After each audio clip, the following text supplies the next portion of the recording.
I feel like you can always improve. It's always good to learn and to grow within whatever you're interested in.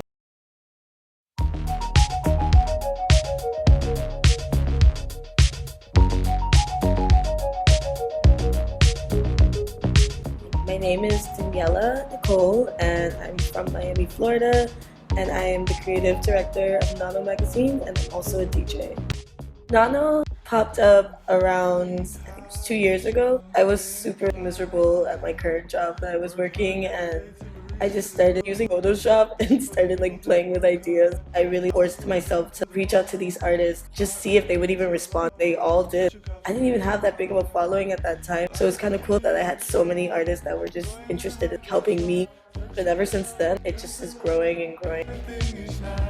It led to me being able to, get these internships with working with different photographers and stylists, and that's starting from the bottom. So I wasn't, doing any of the fun stuff. I was taking out the trash and all that. But I feel like, AI definitely helped me a lot. I don't regret going there at all, even though it was super expensive.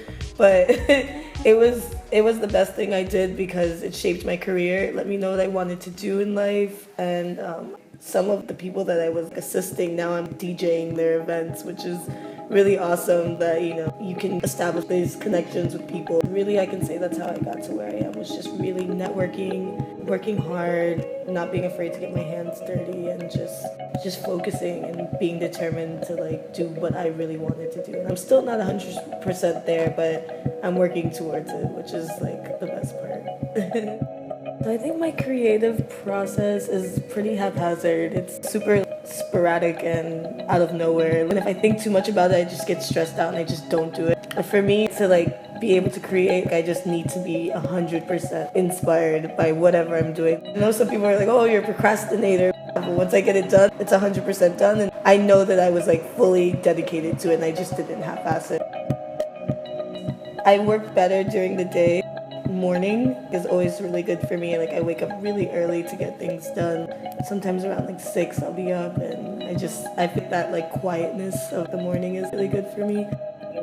A strong design is so important, at least to me, especially with Nano. Having a really good aesthetic and just being true to what you like is very important. I get inspired by the most random thing. I feel like for each issue it's going to be it's going to be kind of the same design, but I feel like it's going to have a different vibe each time. It's still going to be structured, it's going to have its Nano aesthetic, but that's the cool thing about design, is that it really sets you apart from other magazines or other brands or whatever it is.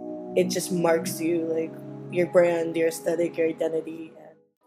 I was born in Miami, but my parents are Jamaican. I think it's definitely influenced me. I love everything about my culture and the way I was raised, and the music. The music is for sure my biggest inspiration, because my dad, he was a dancehall DJ back in the day, so he inspired me to DJ. He had all these amazing records. It was just really cool, watching him and my uncles and all of them, get so excited over just a family party.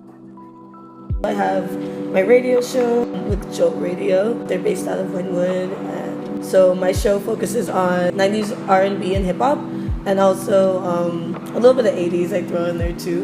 And I also answer relationship advice. I'm kind of a modern day Delilah. I feel like DJing as a form of art is definitely, because selecting music and being able to provide the entire tone of a party, that in itself is super fulfilling. I love being able to watch people enjoy my sets and all of that, get down and be memorable. I think that, knowing specifically what you want to play, whether you're an open format DJ or you have a specific niche, it's still all selections and just timing and coordination. There's so much things that come into it that it's not just selecting a track and pressing play. It even gets down to a psychology. It's kind of crazy. I think the best advice that I was ever given was probably just looking for the gold in everything, or that silver lining. I just feel like that's something that really was impactful to me, because I usually freak out about everything. When you think about it and you step back from something and you try to look at a situation that might have not been, in your favor, always looking for the gold in it. It's hard to do, trust me. I know it sounds easier said than done, but it's just a way better way to shift your perspective on life and the things that it throws at you, and keeps you motivated and a lot happier.